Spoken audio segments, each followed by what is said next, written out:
Okay, Miss Neville, the reason that I wanted to talk to you today was because I have James in my class, and he has a behavior disorder, and it's really starting to frustrate me. And I kind of just want him out of my class at this point. I'm done with him.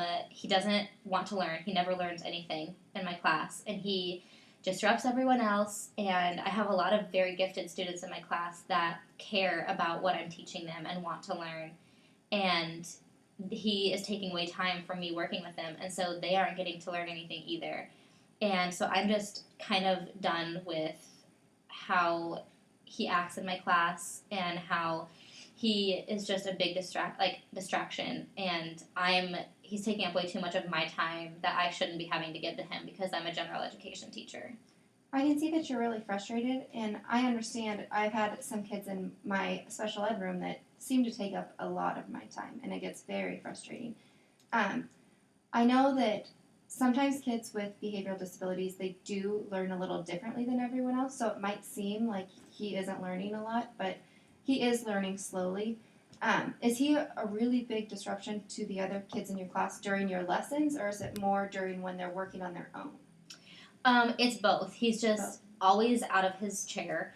He's crawling under his desk. He is running around the room, taking things from other people. Like, they'll be working on their own assignment, and he'll just go over and take a marker out of their hand. Or, if we're doing a lesson, he'll just get up and crawl under his desk because he doesn't want to sit there and learn, and he just wants to distract everyone. Okay. I wonder if it would be a good idea if I could come into your class, if that's okay with you, just to observe just the different behaviors that he's demonstrating during this time. I think if we could, I see that you're frustrated with a lot of that he has a lot of disruptive behaviors in your class, and I wonder if we could pinpoint one behavior that he's showing and try and stop that first, just so we're not overwhelmed with all of this stuff we're trying to fix. Maybe we could just do one at a time. Is there a certain behavior that happens a lot in your class more than others, or are they all just all the time? I mean, they're all just all the time, but Okay. it kind of seems to happen, like, they all seem to have to do with him not being in his chair. Okay. And so if he's not in his chair, he's not learning. Okay, that's very observant. So I wonder if we could pinpoint the behavior of having him sit in his seat so he's not disrupting the other kids when he's walking around taking things off their desk, so he's not crawling under the desk like you said he does.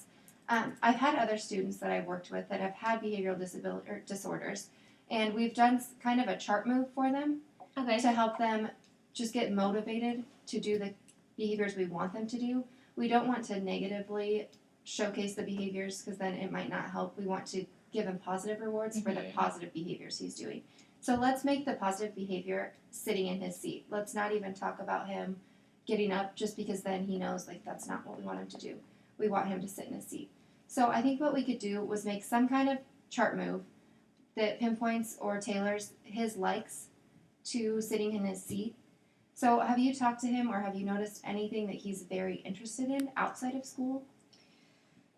I mean, I haven't really talked to him because most of the time when I have to meet with him, it's like sending him to the safe seat, so I don't get to really talk to him much. But I've noticed, like, when we have centers and things like that, when he gets to go do things like that, he really likes going and playing with, like, the Legos and the blocks where he gets to build something. Okay. And I've noticed he really likes all of the cars that we have. Like, he'll build a racetrack sometimes and get to play with the cars. And he seems to really like that because he gets upset when I don't let him do it if he wasn't in his seat. So he doesn't get to do centers. Okay, so do you think the chart move would be something you'd be willing to try?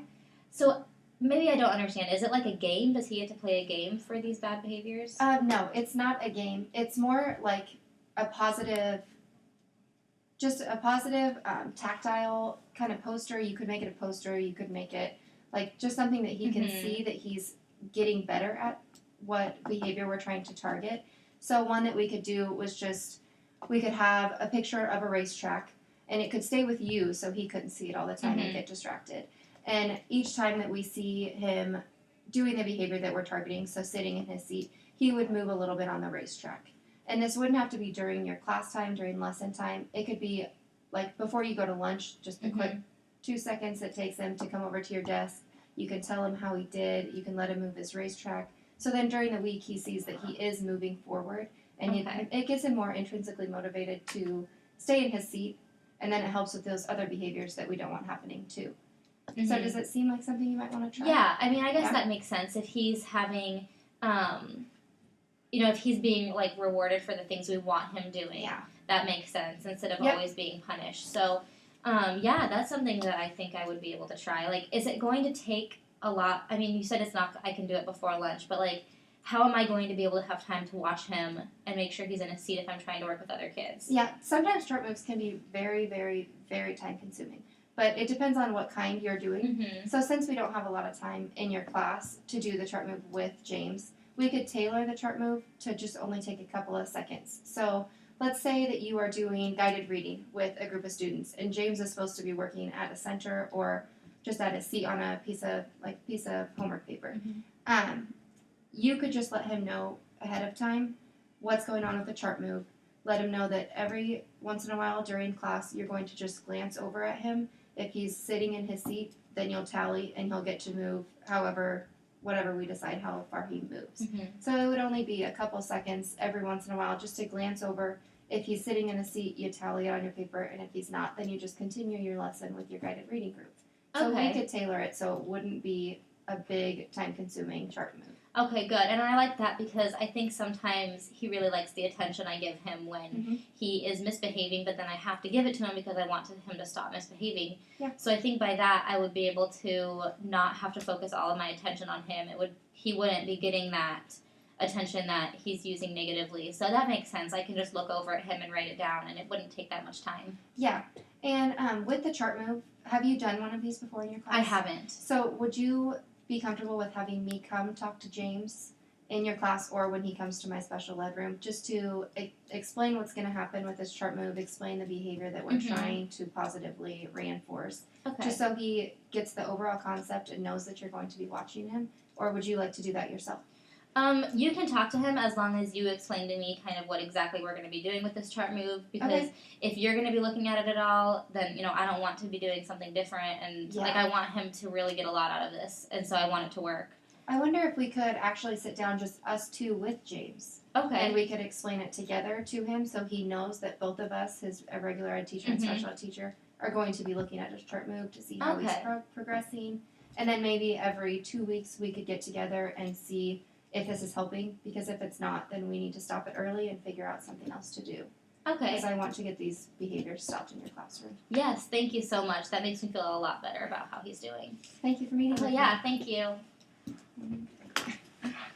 8 minutes. Thank God, that's over. I hate these things. Me too. Like when we